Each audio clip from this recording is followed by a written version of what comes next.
Some of you all are calling people friends who are not your friends. You will ignore all of the signs, all of the warnings, all of the red flags. Someone can throw darts at you, and you will still not understand that this woman is not your friend. Like and subscribe to the channel and share this content. You all like to be around women who give you backhanded compliments. They rain on your parade constantly, which means they don't see the positive in anything that you're doing, but they constantly critique you out of love.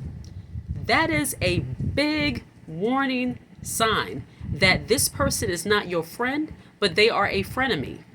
A frenemy is a person who has a position in your life as a friend, but actually they hate on everything that you do and everything that you are. What they see in you, they feel like they will never be. And because of that, they have become your frenemy. And it is wise of you, as women, we must have wisdom. Wisdom comes from a relationship with God. If you don't have discernment and wisdom to understand when you have a devil in your midst, you will have different issues that might be hard to get out of. I understand that we want to have a sisterhood. We want to be around people who are like-minded. We want to have relationship. We were created for relationship. I believe God did not create us to be an island to ourselves, but I know that God did not create us to be so desperate for friendship that we allow the enemy into our midst. That is not what we do. So I know that there's a lot of talk about vetting men when you are dating and all of that. Well, y'all need to get better at vetting women before you become friends. Because a lot of the relationships and a lot of things that I've heard, and I talk to friends and family members, and they have relationships with people that I already knew ahead of time were no good. And I know it might be harsh to say a person is no good, but when I say no good, I mean their character, their behavior is messy. And if they want to be that way, that's fine. But when it comes to being the woman that you're trying to become, you want to have people around you who support that. You don't want to have people around you that are going to hinder how you're trying to be in the world, what you're trying to accomplish, what you're trying to become. You don't need somebody to constantly tell you everything that's wrong with what you're doing. Now, there is such a thing as people giving you critique out of love. I believe that's necessary. You should be able to take criticism, and healthy criticism is good. But a person who just can't see the positive in anything, that is a warning sign. Let me give you an example. So let's say that you want to start a business right now. You're saying, you tell them that, I've had this business idea for a while.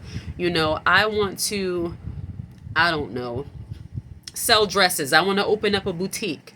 But I'm thinking about starting, I'm going to start it online first and then maybe talk about, looking to get in a storefront. If their first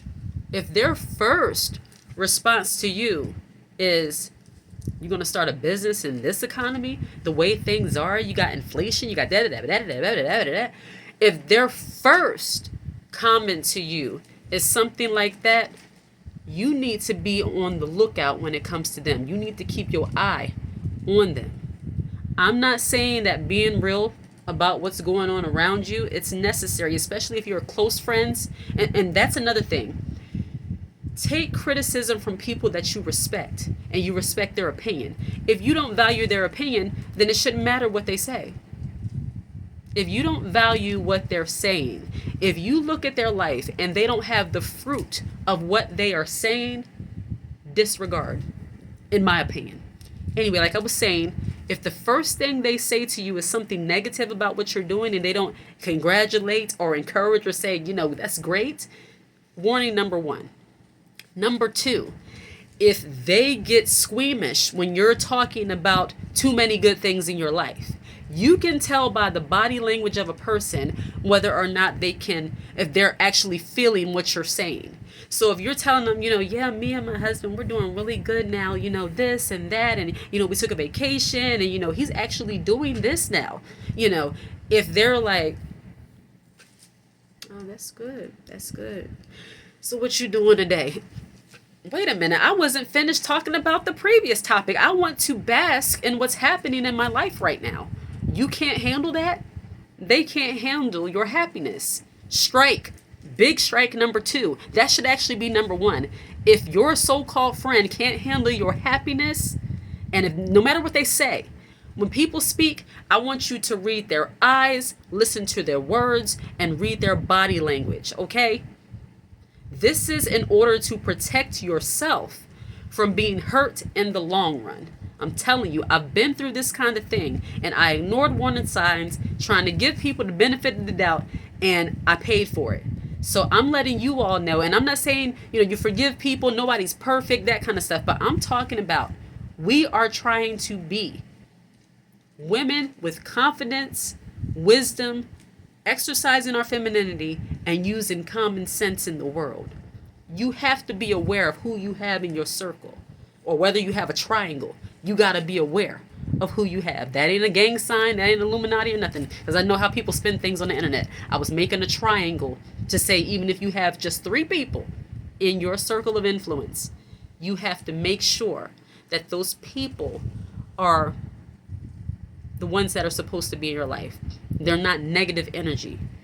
They're not negative spirits of confusion. You don't want that in your midst. Okay? That's number 2. And pretty much, I'm going to leave it at that because I have something else to say, but I don't want this video to run too long. But when you have friends around you, this is the biggest one. They can't handle your happiness. That's not a friend.